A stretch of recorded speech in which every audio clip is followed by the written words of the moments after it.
اس کی تفسیر میں ایک حدیث ہے مسند امام احمد بن حنبل میں، نبی کریم صلی اللہ علیہ وسلم نے فرمایا کہ جس شخص نے ناجائز طریقے سے مال کمایا ہے نا، یہ اسی کا تھا، اسی کا نصیب تھا، جس نے کما لیا اسی کا تھا۔ لیکن حضور فرمانے لگے اس نے جلدی کی ہے، اگر یہ تھوڑا انتظار کرتا تو اللہ یہی مال اسے جائز طریقے سے عطا فرما دیتا۔ اس نے جلد بازی کا مظاہرہ کیا ہے، غلط طریقہ اختیار کیا اس کو حاصل کرنے کا، اس نے اچھا نہیں کیا۔ تو ناجائز طریقے سے مال، آپ اندازہ فرما لیں کہ دنیا میں کتنے ایسے لوگ ہیں، کتنے کہ جو کہتے ہیں کہ ہم زندہ بھی دوسروں کے مال پہ ہیں، ہمارے پاس جو بنیادی رقم ہے تجارت کرنے کے لیے وہ بھی لوگوں کی ہے۔ لوگ چاہتے ہیں کہ دوسروں کے مال پر وہ اپنا قد اونچا کریں، اللہ تبارک و تعالیٰ نے اس بات سے سختی کے ساتھ منع فرما دیا۔ آیت نمبر 31 کے اندر اللہ تبارک و تعالیٰ نے ارشاد فرمایا کہ بڑے گناہوں سے بچنا، کبیرہ گناہوں سے بچنا، جو چھوٹے گناہ ہوں گے وہ تو اللہ اپنے فضل سے معاف فرما دے گا، لیکن تم کبیرہ گناہوں سے بچنا۔ کبیرہ گناہ کون سے ہیں؟ قتل سے بچنا، بہتان ترازی سے، پاک باز لوگوں پر بہتان لگانا کبیرہ گناہ،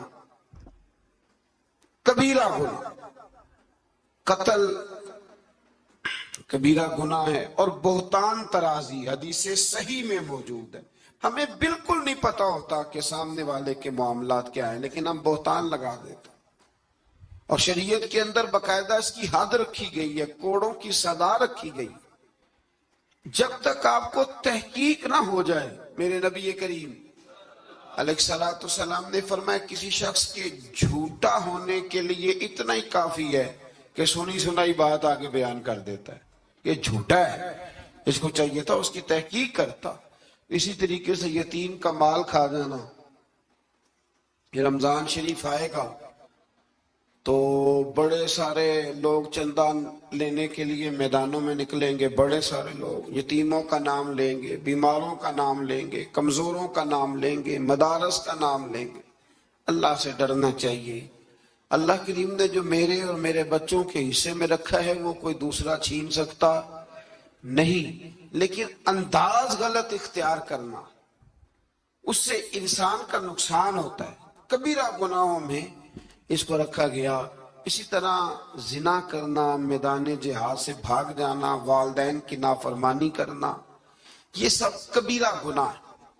اور اللہ کریم میں حدیث ہے، خلیفہ عبد الملک بن مروان کہتا ہے کہ میں رات کے وقت نبی کریم علیہ السلام کے روضہ اطہر کی طرف نکلا تو میں نے ایک شخص کو حضور کی قبر انور پر لیٹے ہوئے دیکھا، اور کس طرح لیٹے تھے کہ اپنے رخسار نبی پاک علیہ السلام کی قبر کے ساتھ وہ رگڑ رہے تھے۔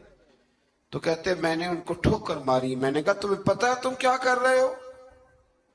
کہتے جب انہوں نے چہرہ اٹھایا تو میں حیران ہی ہو گیا کہ وہ عام آدمی نہیں، وہ تو حضرت ابو ایوب انصاری ہیں، اور کہنے لگے مجھے پتا ہے میں کیا کر رہا ہوں، میں کسی بت اور پتھر کے پاس نہیں آیا، میں اپنے رسول کے پاس حاضر ہوا، حضرت ابو ایوب انصاری۔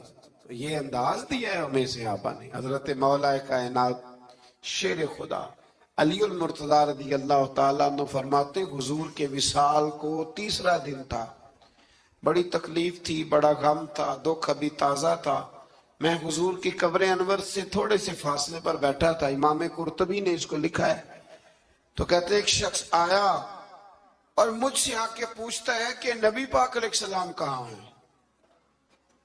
کہتے جو کہ زخم تازہ تھا، 3 دن گزرے تھے، تو میں رو پڑا، میں نے کہا وہ جو سامنے مزار پر انوار ہے قبر اطہر، وہ میرے نبی پاک کی ہے۔ تو کہتے ہیں وہ حضور کی بارگاہ میں آیا اور اس نے مٹی اٹھا کے اپنے سر پہ ڈالی، اور اس کرنے لگا یا رسول اللہ صلی اللہ علیہ وسلم، رب فرماتا ہے ظلم کر لو تو میرے محبوب کی بارگاہ میں آؤ، تو میں تو آ گیا ہوں، مجھ سے غلطی ہو گئی، بھول گیا، تو حضور میں آ گیا ہوں، تو آپ نے پردہ کر لیا، میں کدھر جاؤں؟ حضرت علی فرماتے ہیں وہ اس درد سے رویا کہ میں بھی رو پڑا۔ آپ فرماتے ہیں مجھے اللہ کی عزت کی قسم میں نے اپنے کانوں سے سنا حضور کی قبر انور کے اندر سے آواز آئی، او اعرابی چلا جا، اللہ نے تیرے سارے گناہ معاف فرما دیے۔ مجرم ہو تو منہ اشکوں سے دھوتے ہوئے آؤ، آؤ در تواب پہ روتے ہوئے آؤ۔ قرآن میں مذکور ہے توبہ کا طریقہ، پر سرکار کی دہلیز سے ہوتے ہوئے آؤ۔ اور پھر بالکل متصل اس سے آگے فرمایا فلا وربک لا یؤمنون حتی یحکموک فیما شجر بینہم۔ کیا انداز ہے!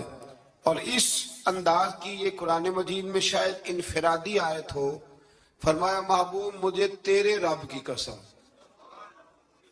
عجیب انداز ہے نا قسم اٹھانے کا، اے محبوب مجھے تیرے رب کی قسم، یہ انوکھا انداز ہے قرآن مجید کا۔ فرمایا محبوب مجھے تیرے رب کی قسم، یہ لوگ اتنی دیر تک مومن نہیں ہو سکتے جب تک اپنی ہر بات میں تیرا فیصلہ قبول نہیں کر لے۔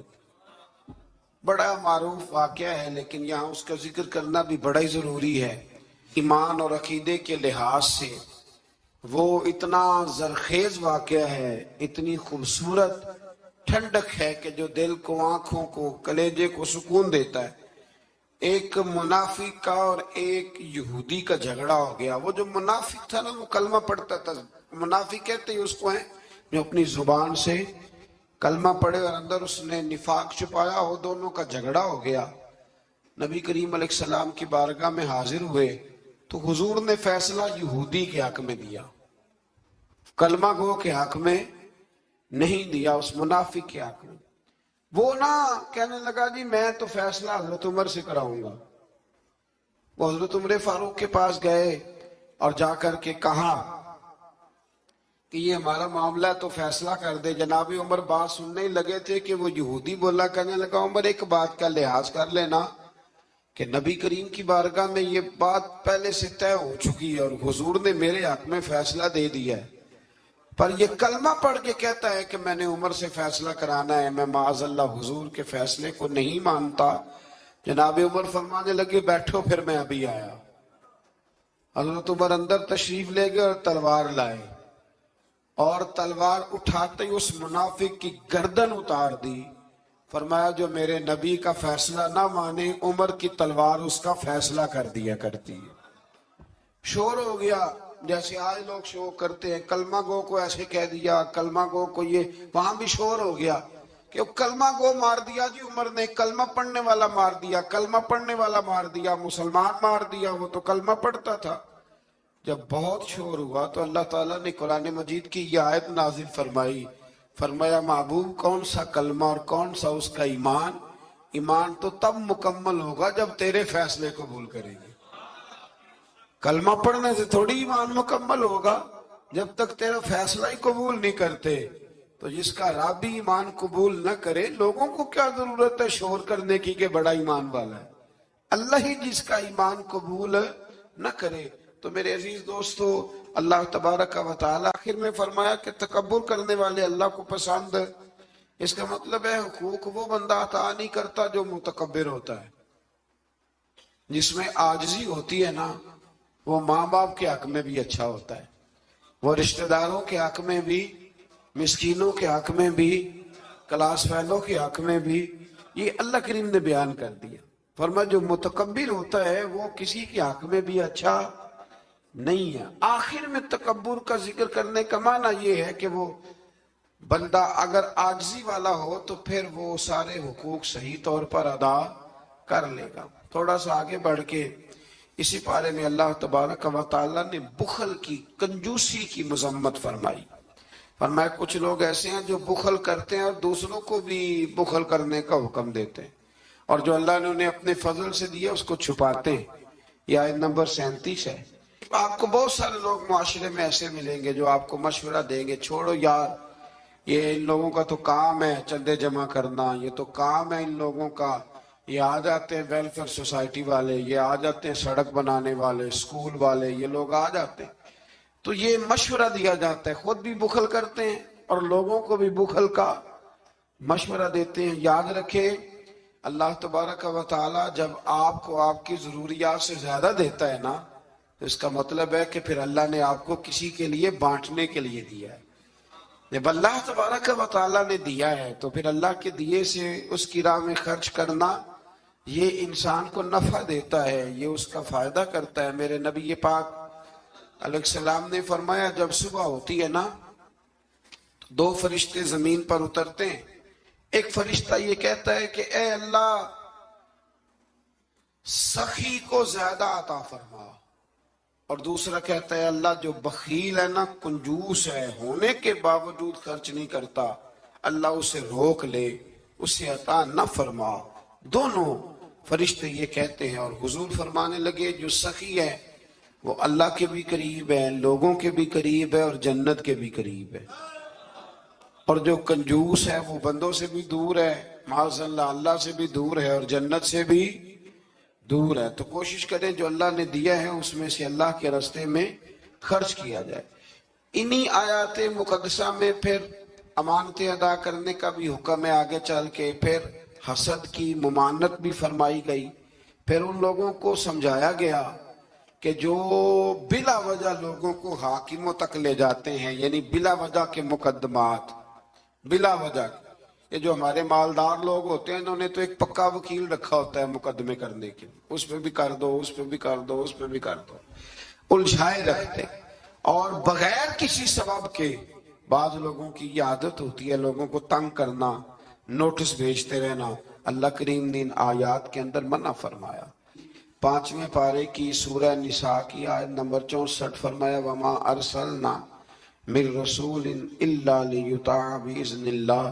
فرمایا ہم نے جو رسول بھی دنیا میں بھیجے اس لیے بھیجے کہ ان کی اطاعت کی جائے، ان کی فرما برداری کی جائے. اور آگے ارشاد فرمایا وَلَوْ أَنَّهُمْ إِذْ ظَلَمُوا أَنفُسَهُمْ جَاءُوكَ. محبوب جب یہ لوگ اپنی جانوں پہ ظلم کر بیٹھے تو آپ کی بارگاہ میں حاضر ہو جائیں. وَلَوْ أَنَّهُمْ إِذْ ظَلَمُوا أَنفُسَهُمْ جَاءُوكَ. محبوب جب یہ اپنی جانوں پہ ظلم کریں تو آپ کی بارگاہ میں حاضر ہو جائیں. ظلم سے مراد جب گناہ کر بیٹھے پھر کیا کریں؟ فاستغفر اللہ، اللہ سے معافی مانگیں. واستغفر لهم الرسول، اور رسول بھی ان کی سفارش کر دیں. لوجد اللہ توابا رحیما، تو یہ ضرور اللہ کو توبہ قبول کرنے والا اور رحم کرنے والا پائیں گے. تو یہ کون فرما رہا ہے؟ اللہ کریم کہ جب اپنی جان پہ ظلم کرو تو میرے محبوب کے دروازے پہ آ جاؤ. مجرم ہو تو منہ اشکوں سے دھوتے ہوئے آؤ، آؤ در تواب پہ روتے ہوئے آؤ. قرآن میں موجود ہے توبہ کا طریقہ، سرکار کی دہلیز سے ہوتے ہوئے آؤ. اب کچھ لوگ یہاں اپنی مرضی کی تشریح بھی کرتے ہیں، کچھ لوگوں کا مزاج بن جاتا ہے. وہ کہتے ہیں جی پہلے تو کہنے لگے کہ اس آیہ مبارکہ کے مفاہیم ہی کچھ اور ہیں، پھر جب امت نے زیادہ بیان کیا تو کہنے لگے یہ حضور کی حیات ظاہرہ تک تھی. تو میں نے کہا یہ کہاں لکھا ہوا ہے؟ قرآن مجید میں کہاں لکھا ہوا ہے؟ اللہ پاک نے تو مطلق کہہ دیا کہ جب بھی ظلم کرو تو میرے محبوب کی بارگاہ میں. چاہیے تھا نا کہ جو تشریح تم کر رہے ہو اللہ کریم انہی الفاظ کے ساتھ بیان فرماتے کہ زندگی میں جانا بعد از وصال نہ جانا. تو جب اللہ کریم نے اس حکم کو مطلق رکھا، مسند امام احمد بن حنبل، اللہ تبارک و تعالیٰ نے بہت ساری باتیں ارشاد فرمانے کے بعد اسی پارے کی آیت نمبر 28 کے اندر ارشاد فرمایا کہ یرید اللہ ان یخفف عنکم. فرمایا اللہ تعالیٰ چاہتا ہے کہ تم پر پابندیوں کا بوجھ ہلکا کرے. اللہ کریم کی رضا یہ ہے کہ تمہیں آسان دین دیا جائے، آسان دین. پابندیوں کا بوجھ تم پر کیوں؟ اس لیے خود ہی بیان فرماتا ہے، فرمایا وَخُلِقَ الْإِنسَانُ ضَعِيفًا، اس لیے کہ ہم نے انسان کو کمزور پیدا کیا ہے. رب فرماتے ہیں کہ میں نے جو کہ پیدا کیا ہے تو میں اس کی صلاحیتوں کو جانتا ہوں، تو میں اسے کوئی ایسی شریعت نہیں دوں گا، کوئی ایسا دین نہیں دوں گا. مسلمانوں تم پر کوئی ایسا بوجھ نہیں ڈالا جائے گا جو تم سے اٹھایا نہ جا سکے۔ اللہ تبارک و تعالیٰ نے جتنے بھی ہمیں احکام عطا کیے نا، وہ نماز پڑھنے سے لے کر جہاد کرنے تک، زکوٰۃ دینے سے لے کر حج کرنے تک، جتنے بھی احکامات دیے ہیں سارے بندہ مومن کے لیے بڑے آسان ہیں، سارے بندہ مومن کے لیے بڑے آسان۔ اور جب انسان اس راستے پہ چلتا ہے تو پھر اللہ تبارک و تعالیٰ اس کی مدد فرماتا ہے، پھر اللہ اس کے لیے آسانیاں فرماتا ہے۔ آپ یہ غور فرمائیے کہ حج کے موقع پر بہت سارے لوگ یہ کہا کرتے کہ حج ایک مشقت کا کام ہے، ایک جد و جہد کا کام ہے، ایک خاص ہمت والا آدمی اس کام کو سر انجام دے گا۔ لیکن آپ نے یہ بھی بڑی باریکی سے ملاحظہ فرمایا ہوگا کہ بڑے ضعیف العمر لوگ حج کرنے جاتے ہیں، کمزور لوگ حج کرنے جاتے ہیں، لیکن ایسا کبھی نہیں ہوا کہ کوئی یہ کہے کہ حج کی مشقت کے راستے میں کسی کا انتقال ہو گیا۔ وہ جب بلاتا ہے تو پھر مدد بھی بڑی ہی فرماتا ہے، پھر کرم بھی بڑا ہی فرماتا ہے۔ اسلامی احکامات جتنے ہیں، یہ فہم و فراست کے قریب بات ہے، اس کو سمجھ لے، جتنے بھی اسلامی احکامات ہیں وہ سارے اللہ تبارک و تعالیٰ نے عطا ہی تب کیے ہیں کہ جب رب جانتا ہے کہ یہ لوگ اس عمل کو کر گزریں گے۔ یہ رمضان شریف آتا ہے تو بہت سارے لوگ ایسے ہیں جو کہتے ہیں جی ہم مزدوری کرتے ہیں، غریب لوگ ہیں، ہمارے لیے بڑی دشواریاں ہیں، ہمیں جد و جہد کرنی پڑتی ہے، تو روزہ رکھنا ہمارے لیے بڑا دشوار ہے۔ تو کوئی بیچ میں سے ایسا راستہ نکل آئے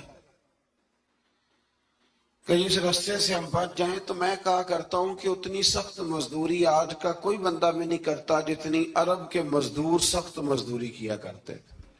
کوئی پہاڑ نہیں توڑتا، کوئی آدمی ایسا نہیں ہے کہ جو چکی اس طرح سخت انداز میں پیستا ہو، کوئی بھی وہ کٹھن کام نہیں جو اہل عرب کرتے تھے۔ لیکن جناب بلال حبشی نے کبھی کوئی روزہ بھی نہیں چھوڑا۔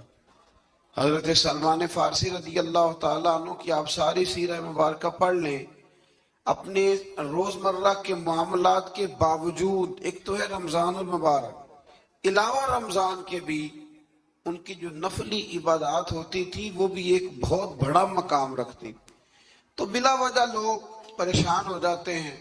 اور ہمارے زمانے میں تو کانوں کو ہاتھ لگا لگا کے لوگ کہتے ہیں کہ او ہو معاذ اللہ جی بڑا مشکل ہے دین پہ عمل کرنا، بڑا مشکل ہے۔ وجہ صرف اتنی ہے کہ کوشش نہیں کرتے، توجہ نہیں کرتے، جس کو یہ اپنے لیے آسان سمجھ رہے ہوتے ہیں وہ کام ان کے لیے مشکل ہوتا ہے، اور جو چیزیں اللہ نے آسان کر دی ہیں وہ بہرحال آسان ہوتی ہیں۔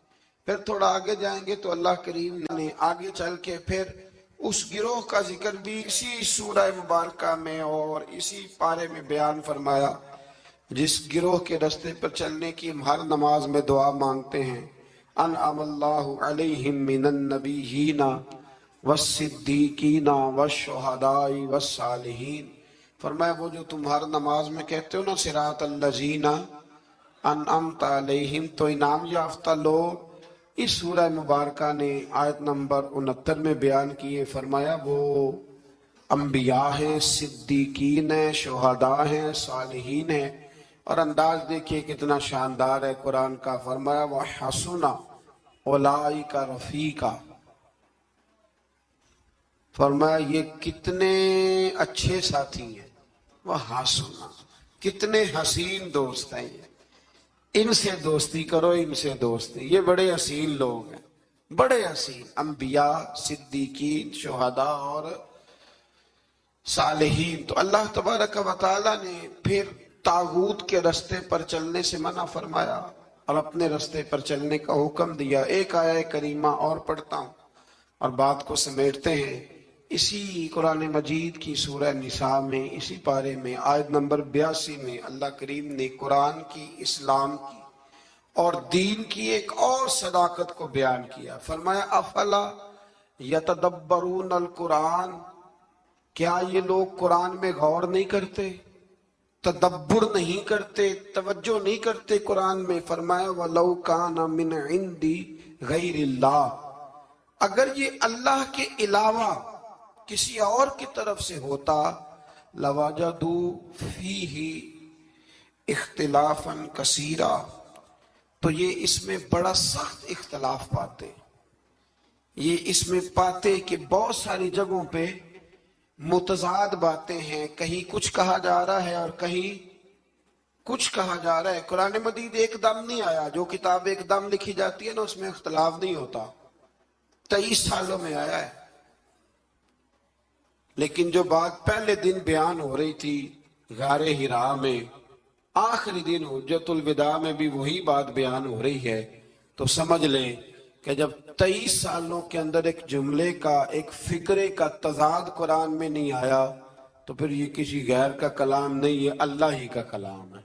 تو قرآن مجید میں الحمد سے لے کر والناس تک کسی بات میں کوئی تضاد نہیں۔